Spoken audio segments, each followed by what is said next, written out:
नमस्कार छात्रों, बीए प्रथम सेमेस्टर की इस कक्षा में आप सभी का स्वागत है। बच्चों, आदिकाल श्रृंखला के अंतर्गत आज हम आदिकाल के अंतिम अध्याय नाथपंथ के विषय में पढ़ेंगे। नाथपंथ, जैसा कि हम सभी जानते हैं कि आदिकाल में सिद्धों, नाथों और जैनों की रचनाएं प्रचुरता के साथ प्राप्त होती हैं। तो सिद्ध संप्रदाय के बारे में हम पढ़ चुके हैं। सिद्ध संप्रदाय अपनी भोगवादी विचारधारा के कारण समाज में अपेक्षित आदर्श नहीं प्रस्तुत कर पाया, जिसके कारण सिद्धों की सहज ज्ञान शाखा से ही नाथपंथ का उदय हुआ। सिद्धों की भोगवादी पंचमकार की साधना के विरोध के फलस्वरूप साहित्य जगत में नाथपंथ का उदय हुआ। जैसा कि हम सभी जानते हैं कि नाथपंथ के प्रवर्तक गोरखनाथ माने जाते हैं। गोरखनाथ के गुरु मत्स्येंद्रनाथ थे, जिनके गुरु जालंधर नाथ या बालकनाथ माने जाते हैं। कुछ लोग उन्हें आदिनाथ शिव भी कहते हैं। नाथपंथ के मूल में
चमकार, मुख, मैथुन, मदिरा, मांस, इन सबका पूर्णतः अपने साहित्य में विरोध किया है तथा उन्होंने गुरु का महत्व बताया है। नागपंथियों में गोरखनाथ गुरु के महत्व को स्वीकार करते हैं कि गुरु के द्वारा मार्ग दिखाए जाने पर ही हम सहज समाधि की ओर उन्मुख होते हैं। इसी तरह नागपंथी छुआछूत, बाह्याडंबरों का भी विरोध करते हैं।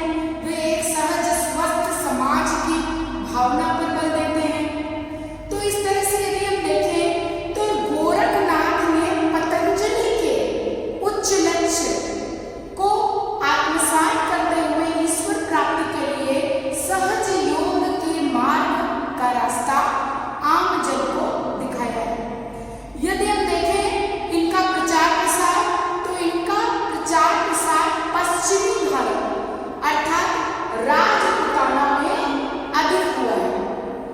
नाथपंथियों में सभी योगियों ने स्वयं भी अनुशासन युक्त जीवन को महत्व दिया है तथा अपने साधकों को भी अपने चित्र को नियंत्रण में रखते हुए साधना द्वारा ईश्वर प्राप्ति का मार्ग दिखाया है। तो यदि हम देखें नागपंथ के प्रमुख नाथों में तो गहनीनाथ, ज्वालेंद्रनाथ, करणीनाथ, चरपटनाथ, गोरखनाथ तथा चौरंगीनाथ आदि प्रमुख हैं। तो गोरखनाथ जी जो कि इस पंथ के प्रवर्तक माने जाते हैं, उन्होंने सबद योग, प्राण संकली आदि रचनाओं के द्वारा नाथपंथ के उपदेशों को, नाथपंथ की शिक्षाओं को तथा सहज योग की साधना विधियों को ही प्रचारित प्रसारित किया है। नागपंथ में सबसे अधिक महत्व अपनी इंद्रिय निग्रह को दिया गया है कि किसी भी तरह के व्याभिचार को उन्होंने स्वीकार नहीं किया है। समाज में छुआछूत, बाह्याडंबरों की भी घोर निंदा नाथ योगियों ने की है।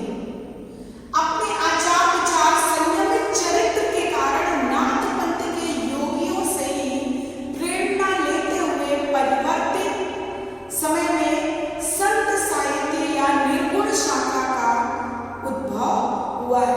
तो यदि हम देखें तो निर्गुण काव्य परंपरा के बीज हम नाथपंथ में देख सकते हैं। तो इस तरह से नाथपंथ ने हिंदी साहित्य के इतिहास में अत्यंत महत्वपूर्ण योगदान दिया है। हिंदी की काव्यधारा को आगे बढ़ाने में अत्यंत महत्वपूर्ण योगदान दिया है।